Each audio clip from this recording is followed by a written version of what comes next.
안녕하세요. 밝히는 스토리입니다.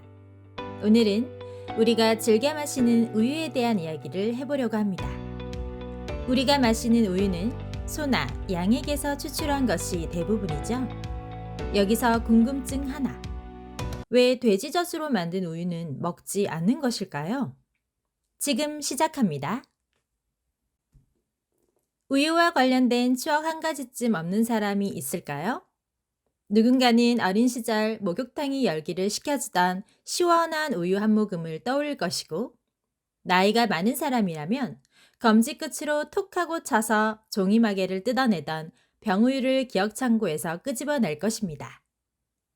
우유 수레를 끌던 네로와 파트라슈의 슬픈 이야기도 방울을 떨어뜨렸을 때 튀어오르며 생겨나는 왕관 모양을 보여주던 광고도 기억에 선명하죠. 갓 태어난 포유류의 생명을 유지시켜주는 젖. 인간의 유별난 점은 유아기를 지나서도 젖을 먹고, 그것도 다른 동물의 젖을 제 어미의 것보다 더 많이 먹는다는 점입니다. 인류는 대략 문명이 태동하던 기원전 7000년부터 가축의 젖을 먹기 시작했습니다. 우유의 역사는 곧 문명의 역사인 셈이죠. 인류가 마시기 시작한 동물의 젖에는 소젖만 있는 것은 아니었습니다. 우유는 양젖, 염소젖, 말젖, 야크젖, 낙타젖, 술록젖, 당나귀젖 등 가축으로 키운 포유동물의 젖 모두를 일컫습니다. 여기서 나오는 궁금증. 왜 5대 가축, 소, 양, 말, 염소, 돼지 중 유독 돼지의 젖은 마시지 않는 것일까요? 2개에서 4개에 불과한 다른 가축과 달리 14개나 되는 젖꼭지에 짧은 임신 주기 등을 감안하면 젖을 뽑아먹기 돼지만한 가축도 없을 듯 싶은데 말입니다. 돼지젖을 먹지 않은 것은 아닙니다. 19세기 판화를 보면 젖을 짜기 위해 돼지를 기구에 매달아 놓은 그림도 있습니다. 또 로마의 대 플리니우스는 돼지젖이 이질, 폐결핵, 여성의 건강에 좋다고 추천했지만 돼지젖은 대중화되지 못했습니다. 우유는 당연히 유목의 산물입니다. 반면 고대 그리스와 로마, 중국 등에서는 우유를 야만인과 교양 없고 촌스러운 유목민이나 먹는 음식이라고 비하했습니다. 대부분의 우유가 마을과 도시 밖 목장에서 생산돼 신선도를 유지하기 힘들었기 때문이죠. 그렇지만 자연의 완전식품이자 인간 생명의 젖줄인 우유는 대개 음식과 음료일 뿐 아니라 신비롭고 귀중한 존재로도 생각되어 왔습니다. 순수한 이미지로 인해 신의 음료로 여겨졌으며 병든 이를 고치는 약으로도 숭배됐죠. 우유는 오래전부터 해독제, 피부 가려움증 억제제, 눈 연고, 결핵 치료 등에 사용되어 왔습니다. 하지만 우유 소비가 늘면서 가축을 대량으로 키우다 보니 사육 환경이 나빠졌죠. 지저분한 환경에서 키운 소는 질병에 걸리는 경우가 많았고, 이러한 소에게서 짠 젖은 비위생적인 운송 과정을 거쳐 냉장도 하지 않은 채 저장되었기 때문에 질병과 사망의 주 원인이었습니다.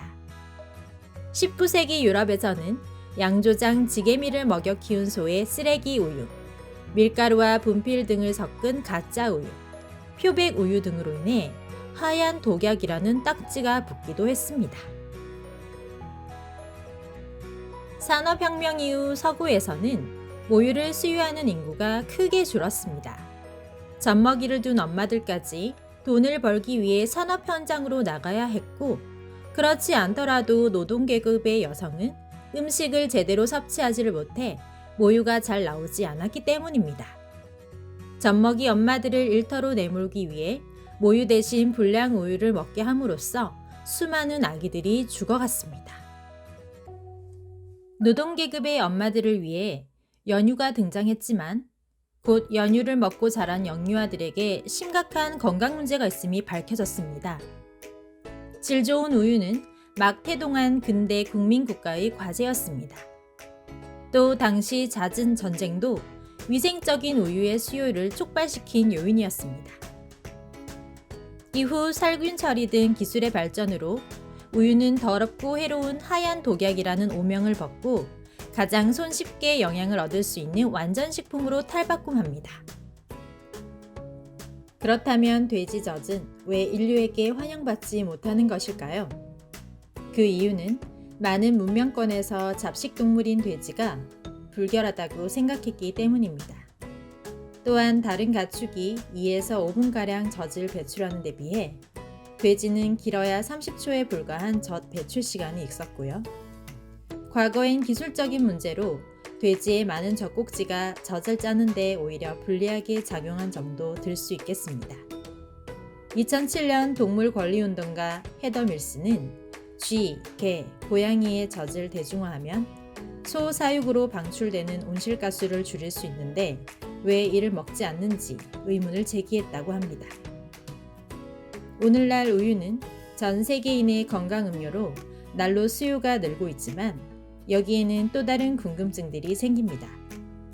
저온 또는 고온에서 멸균하고 몸에 나쁜 지방을 제거해 가공한 현대 우유는 진짜 묘약일까?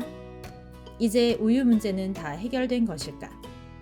우리가 마시는 가공 우유는 진짜 우유일까? 서구에서는 우유 소비가 줄어들고 있는 반면 아시아에서는 왜 소비량이 늘어나고 있는 것일까? 이와 같은 다양한 이슈들이 아직도 산적해 있습니다. 지금까지 돼지젖을 먹지 않는 이유에 대해 알아보았습니다.